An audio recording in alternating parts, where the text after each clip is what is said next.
Hi guys, trading में profitable trader बनने के लिए जितना ज़रूरी ट्रेडिंग को सीखना समझना है उतना ही ज़रूरी ट्रेडिंग में रिस्क मैनेजमेंट का होता है। लेकिन हम लोग रिस्क मैनेजमेंट को क्या जानते हैं और क्या समझते हैं कि ज़्यादा प्रॉफिट होना चाहिए, कम लॉस होना चाहिए। अब आप लोग एक चीज़ दिमाग लगा के देखिए, जो भी ट्रेडिंग में लॉस प्रॉफिट होगा, रिस्क मैनेजमेंट उस चीज़ को देखता है, उसको मैनेज करता है। तो क्या उसका आंसर या फिर वो सिर्फ एक लाइन में होगा कि ज़्यादा प्रॉफिट लेना है, कम लॉस लेना है। यहीं पे हम लोग धोखा खा जाते हैं और ये एक बिल्कुल ही गलत तरीका है। और आप यकीन मानिए, इस तरीक़ा से जब आप चलते होंगे और चलते ही होंगे, क्योंकि यही तो आप समझते हैं और जानते हैं, इस एक माइंडसेट से हम लोगों का बहुत बड़ा लॉस हो जाता है कि हम लोगों को ज़्यादा प्रॉफिट करना है, कम लॉस करना है। इस वीडियो में हम आपको रिस्क मैनेजमेंट का ऐसा तरीका बताएंगे जो इससे पहले आपने कभी ना देखा होगा, ना इसको सुना होगा, और एकदम ओरिजिनल तरीका, A to Z बातें आपको पता होगा। तो अगर आप रिस्क मैनेजमेंट को जानते हैं तो भी इस वीडियो को देखिए, और नहीं जानते हैं तो भी इस वीडियो को देखिए। थोड़ा सा भरोसा करके देखिए, आपको जो है एक नेक्स्ट लेवल का चीज़ मालूम पड़ने वाला है। और रिस्क मैनेजमेंट का इससे के बाद कोई भी वीडियो आपको देखने का ज़रूरत नहीं होगा। चलिए अब अपना वीडियो करते हैं शुरू। और वीडियो शुरू करने से पहले एक छोटी सी गुजारिश, अपने भाई को सपोर्ट करिए, हमें अभी सख्त ज़रूरत है सपोर्ट का। चैनल को लाइक सब्सक्राइब जरूर करना है। तो चलिए इस वीडियो को करते हैं आगे। रिस्क मैनेजमेंट जो होता है वो होता है दो तरीका का। एक जो होता है वो हो जाता है साइकोलॉजी रिस्क मैनेजमेंट, और दूसरा हो जाता है चार्ट पे रिस्क मैनेजमेंट। अब यहाँ पे आपको नया बातें सीखने को और समझने को मिलेगा। सबसे पहले हम लोग समझेंगे साइकोलॉजी रिस्क मैनेजमेंट, इसके बाद हम लोग समझेंगे चार्ट पे रिस्क मैनेजमेंट। थोड़े आपको लगेगा कि हम ये जानते हैं, अब इस वीडियो से हमको कुछ नहीं मिलेगा, लेकिन वीडियो को देखिए, आपको बहुत कुछ सीखने और समझने को मिलेगा। साइकोलॉजी रिस्क मैनेजमेंट में सबसे पहले हम लोग क्या सीखते हैं कि ज़्यादा हम लोगों को प्रॉफिट होना चाहिए, कम हम लोगों को लॉस होना चाहिए। लेकिन हम लोगों को इस रास्ता से जाना ही नहीं है, जाना है इसी रास्ता से, तरीका हो जाएगा दूसरा। इसको अब जो है एग्जाम्पल के साथ, क्योंकि साइकोलॉजी वाली चीज़ें हैं तो माइंड के साथ खेलना पड़ेगा, तो इसको एग्जाम्पल के साथ समझते हैं। मान के चलिए कि आज आपका जो है 1000 का लॉस हो गया, मतलब प्रॉफिट होगा वो भी एग्जांपल देंगे। सबसे पहले लॉस का एग्जांपल समझ लेते हैं। 1000 का आपका लॉस हो गया, तो यहाँ पे आपका कैपेसिटी पे निर्भर है कि आपका लॉस कितना हो सकता है। कैपेसिटी का मतलब होता है कि ऐसा लॉस जो मतलब आपको उस लॉस से लगे कि भाई थोड़ा ज़्यादा हो गया, अब नहीं होना चाहिए। तो किसी का 700 हो सकता है, 600 हो सकता है, 500 हो सकता है, किसी का 1000 हो सकता है, किसी का लाख हो सकता है। तो हम मान के चलते हैं कि 1000 मेरे लिए बहुत ज़्यादा लॉस है, इससे ज़्यादा नहीं होना चाहिए। आपकी कैपेसिटी पे निर्भर है। तो सबसे पहले हम लोग मानते हैं कि 1000 का हम लोग का लॉस हो गया है आज। तो इसके बाद क्या प्रोसेस होगा, इसके बाद रिस्क मैनेजमेंट हमारा होना चाहिए, आज ट्रेडिंग नहीं करना है। जब कल होके मार्केट ओपन होगा तो वही जो आप सीखे हैं कि ज़्यादा प्रॉफिट होना चाहिए, कम लॉस होना चाहिए, तो अब आप क्या करेंगे कि कल 1000 का लॉस हो गया था, आज जो है 2000 का प्रॉफिट होना चाहिए। या फिर उसी दिन, जिस दिन आपका 1000 का लॉस हुआ है, उसी दिन आप क्या करेंगे, 2000 का प्रॉफिट होना चाहिए, तब जाके रिस्क मैनेजमेंट अच्छा होगा। अब भैया जैसे ही आपने प्रॉफिट करने के लिए ट्रेड किया, 2000 का जो प्रॉफिट जो आप करने गए हैं 3-4 हज़ार का लॉस में बदल जाएगा। तो हम लोगों को जाना है तो प्रॉफिट करने, लेकिन तरीका अलग कर देना है। तो जैसे ही कल होके हम लोग ट्रेडिंग में आएंगे तो सीधा साइकोलॉजी रिस्क मैनेजमेंट हमारा रहेगा। कल 1000 का लॉस हो गया था, आज जो है 700, 600, 800, 500 ऐसा का लॉस होना चाहिए। 1000 का लॉस तो हमको नहीं देखना है। जैसे ही माइंडसेट होना, प्रॉफिट के तरफ माइंडसेट हम लोगों को जाना ही नहीं चाहिए। रिस्क मैनेजमेंट करते समय माइंडसेट जाना चाहिए कि हमको इससे ज़्यादा लॉस नहीं लेना है, बस आप एकदम सही रास्ता पे है। और जैसे ही आपका दिमाग एक्सेप्ट कर लिया कि इससे ज़्यादा का लॉस नहीं लेना है, तो आप यकीन मानिए, आप कितना भी लॉस के फेज में हैं, आपका दिमाग एक्सेप्ट करने लगेगा धीरे धीरे लॉस को। और जैसे ही ट्रेडिंग में लॉस को एक्सेप्ट करना सीख गए, बस उससे इमोशन ख़त्म होना शुरू हो जाता है। जैसे ही इमोशन ट्रेडिंग से गया, आप प्रॉफिटेबल ट्रेडर बन जाएंगे। तो वो तो एक दूसरा रास्ता है। अब मान के चलिए कि आज भी आपका जो है 500, 600, 700 का लॉस हो गया। इसके बाद कल जब आएंगे तो यही प्रोसेस, हमारा आज 500 का कल लॉस हो गया था, हमको जो है 300, 200, 100 इतना का लॉस लेना है, इससे ज़्यादा का लॉस नहीं लेना है। मतलब जितना आपका आज लॉस हुआ है उससे कम लॉस होना चाहिए कल। ऐसे करके आप चलेंगे तो 4 दिन, 5 दिन, 6 दिन आपका लॉस होगा, लेकिन लॉस धीरे धीरे कम हो रहा है। अब मान के चलिए कि जो कुछ आप सीखे हैं, क्या वो 5-6 दिन लगातार गलती होते जाएगा?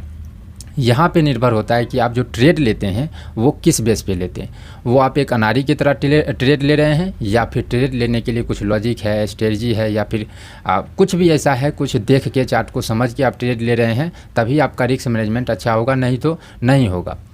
तो अगर मान के चलिए 5 दिन, 6 दिन अगर इस प्रोसेस को आप पूरा किए तो आपका 1 से 2 दिन ज़रूर है जो आपका स्टॉप लॉस बचेगा। तो जो स्टॉप लॉस वो बचेगा वहाँ पे आपको सभी चीज़ें समझ में आएगा।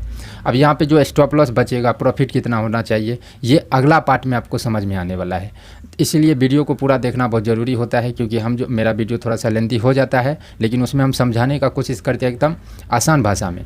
अब समझते हैं कि प्रॉफिट, अगर आपका जो है आज 1000 का प्रॉफिट हो गया तो कल होके आपको सीधा डिफिनिट कर लेना है कि हमारा जो लॉस होगा वो हमको 1000 से ज़्यादा का लॉस करना ही नहीं है। सीधा समझिए 500, 600, 700 मेरे लिए लॉस बस है। तब क्या होगा कि जैसे आज आप आए हैं, आज मान के चलिए कि आपने प्रॉफिट कर लिया, और कल होके अगर आपका लॉस होने का बारी होगा तब आपका 500, 600, 700 ही लॉस जाएगा, फिर भी आप 300, 400 के प्रॉफिट में रहेंगे। लेकिन यहीं पे अगर आप सोच लेंगे कि भाई रिस्क मैनेजमेंट 1:2, 3, 4, 5 जो है, या फिर प्रॉफिट ज़्यादा होना चाहिए, लॉस कम होना चाहिए, तो दिमाग घबरा जाएगा। साइकोलॉजी को समझने का कोशिश करिए। अब मान के चलिए कि आपने आज 1000 का प्रॉफिट किया, कल आपका 500, 600 का लॉस हो गया, तब आपको क्या करना चाहिए? तो कल होके फिर जितना का हमको लॉस हुआ है वही प्रोसेस, उससे थोड़ा कम लॉस होना चाहिए, ज़्यादा तो नहीं जाना चाहिए।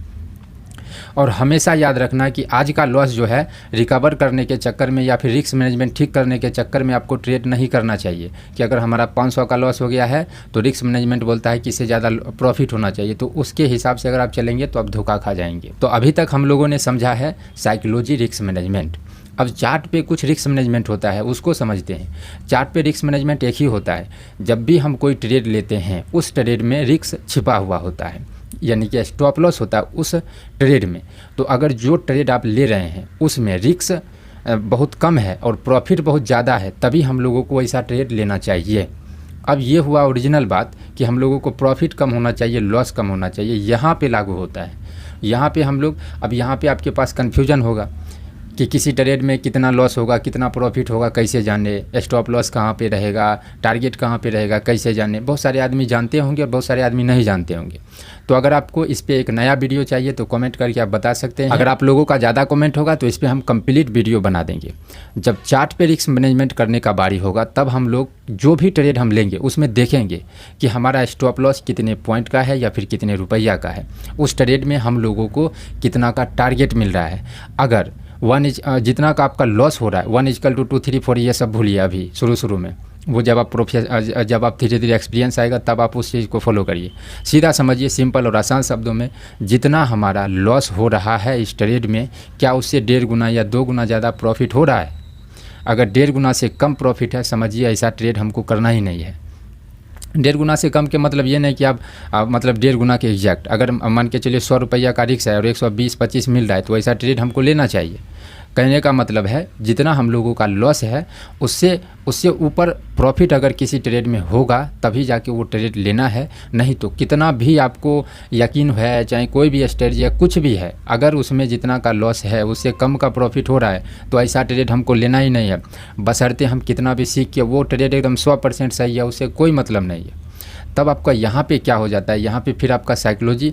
अब देखिए ये सभी चीज़ें जो है थोड़ा सा मानने वाली चीज़ें हैं, जैसे हमने बता दिया, लेकिन मानना आपको पड़ेगा। और इसके लिए ट्रेड लेने का जो है लॉजिक, जो भी ट्रेड लेना आपको आना चाहिए, इसके लिए बेसिक चीज़, इसके बाद साइकोलॉजी, इसके बाद प्राइस एक्शन, चार्ट पैटर्न नहीं, चार्ट रीडिंग, ये सब आपको आना चाहिए। तो अगर आता है तो सही बात है, अगर नहीं आता है तो चैनल पे प्ले लिस्ट है, प्ले लिस्ट के सेक्शन में जाइए, विभिन्न प्रकार का प्ले लिस्ट मिलेगा, जिसमें आपको दिक्कत है उसको देखिए और जो भी प्रॉब्लम होगा हमसे पूछिए कमेंट या फिर व्हाट्सएप से, वहाँ से हम आपको बताने का कोशिश करेंगे। तो हम लोगों को कैसा ट्रेड लेना है चार्ट पे, जिसमें जितना हमारा रिस्क है उससे ज़्यादा का अगर प्रॉफिट होगा तभी वैसा ट्रेड हम लोगों को लेना चाहिए। एग्जांपल के लिए चलिए हम आपको एक एग्जांपल दे देते हैं चार्ट पे। अगर आप लोग बोलेंगे तो किसी भी ट्रेड में कितना लॉस है, प्रॉफिट है, ये वाला हम वीडियो आपको बना देंगे। तो चलिए अब चलते हैं अपने चार्ट पर। तो गाइस हम लोग आ चुके हैं चार्ट पर, और आपको जो है मान के चलते कि यहाँ पर हम लोगों को कुछ चीज़ दिखा है जिसके कारण हम लोगों को ट्रेड लेना पड़ेगा। यहाँ पर जैसे ट्रैप दिखा है, तो जब ट्रैप दिखा है तो ट्रेड लेने का बारी आएगा तो सबसे पहले हम लोग देखेंगे कि इसमें रिस्क कितना है। तो जैसे ये ट्रैप किया है तो इस कैंडल के ऊपर ही इसका स्टॉप लॉस होगा। अब आपको टारगेट स्टॉप लॉस वाला कमेंट करिए, हम वीडियो बना के डाल देंगे। अगर आपको आता होगा तो अच्छे से समझिए। तो मान के चलिए कि इसके ऊपर हम लोगों का स्टॉप लॉस रहेगा, यानी कि 26,250 के आसपास में स्टॉप लॉस रहेगा। तो वो 26,250 पे स्टॉप लॉस है। अब देखते हैं इसका एंट्री कहाँ पे बनेगा। तो जैसे चूँकि ये ट्रैप ट्रेडिंग है और ये कॉल का ट्रैप किया है, तो जब तक रेड कैंडल बन के क्लोज नहीं करेगा हम लोग इसमें एंट्री नहीं करेंगे। तो ये रेड कैंडल बना है और यहाँ पे ये 38 पे बना है, तो मान के चलते हैं मोटा मोटी हम लोगों को 35 पे एंट्री करना पड़ेगा। तो 26,235 पे हम लोगों का एंट्री है और 26,250 पे स्टॉप लॉस है। तो यानी कि 15 पॉइंट का हम लोग का स्टॉप लॉस जा रहा है। तब हम देखेंगे कि हम लोगों का टारगेट कहाँ तक मिलेगा। तो टारगेट अगर डिसाइड करने आता है तो अच्छी बात, नहीं तो कमेंट करिए। तो यहाँ पे टारगेट जब लेने का बारी आएगा तो यहाँ पे 26,207 है, यानी कि 26,210 मान लेते हैं। तो 35 से 10 गिरेगा, यानी कि 25 पॉइंट हम लोगों को इसमें मिलेगा। लेकिन 25 पॉइंट यहाँ पे टारगेट है, लेकिन टारगेट लेते समय आपको ध्यान रखना चाहिए कि जहाँ तक टारगेट है उससे 2-3 पॉइंट कम ही हम लोगों को बुक करके छोड़ देना चाहिए। तो स्टॉप लॉस जा रहा है 15 पॉइंट का, मिलने के लिए मिल रहा है 25 पॉइंट, तो दोगुना से थोड़ा कम है। तो ऐसे ट्रेड को यहाँ पे रिस्क मैनेजमेंट अच्छा हुआ, क्योंकि 1:2 के आसपास में है, तो हम लोगों को ऐसे ट्रेड लेना चाहिए। अगर इसी जगह पे टारगेट हम लोगों का मान के चलिए कि ये जो टारगेट है ये यहाँ पे होता, यानी कि 26,215 पे होता, 35 पे एंट्री है और 15 पे, यानी कि 20 पॉइंट मिल रहा है। 15 पॉइंट जा रहा है और 20 पॉइंट मिल रहा है, लेकिन और उसमें भी हमको 2-3 पॉइंट ऊपर ही हम लोगों को निकल जाना चाहिए। तो यानी कि 15 पॉइंट जा रहा है और 15 पॉइंट आ रहा है। तो ऐसा भी ट्रेड अगर आपको थोड़ा कन्फर्मेशन ज़्यादा है तो ऐसा भी ट्रेड आप ले सकते हैं, क्योंकि ट्रेडिंग में 1:1 भी बहुत अच्छा होता है। लेकिन इसी जगह पे अगर टारगेट हम लोगों का स्टॉप लॉस 15 पॉइंट का है और टारगेट जो मिलेगा वो सिर्फ मिलेगा 10 पॉइंट का, तो ऐसे ट्रेड को अवॉइड करना है। शुरू में आपको खास ध्यान रखना है कि रिस्क मैनेजमेंट जो आपको सिखाया जाता है 1:2-3 होना चाहिए, इसके चक्कर में आपको नहीं पड़ना है।